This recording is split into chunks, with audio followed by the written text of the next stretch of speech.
This was an exciting one for me. And also I think at its most earliest of awareness, like for me, when I was aware of it, very, very early stages, it was, it's strange to say that you can be that excited about something that you almost know nothing about. But I think it says a lot about George Miller and his imagination and the worlds that he created, and a character that, you know, I couldn't even pull from the other worlds of this world.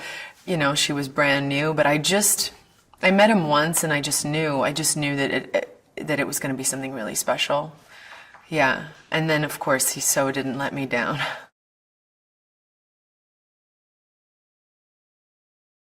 I think there's a great challenge in setting something just logistically, you know, trying to dramatize a story that's in constant movement is very, very tricky. And I don't think a lot of filmmakers would do this for any amount of money, you know? You're limited to space, and you're limited to, you know, not just space for actors, but space for cameras. And it's very, I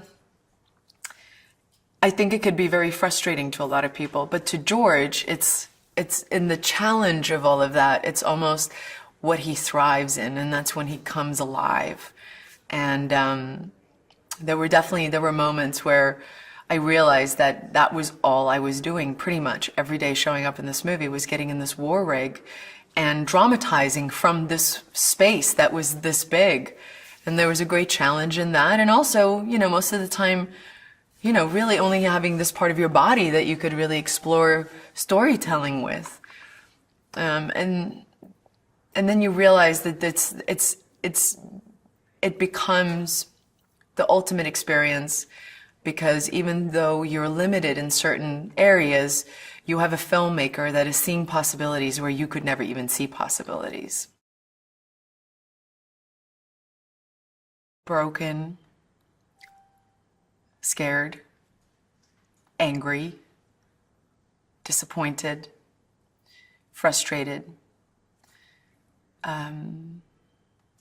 Yeah, those were the elements of conversations that I had with George that really, really, really just got the creative part for me going, because he was so excited about creating an anti-heroic woman, a woman that didn't set out to be a hero, who was really driven by these very, very pure human flaws, things that we're told not to have or not to feel, that finally just overcome her and sets her into this motion that changes her life forever.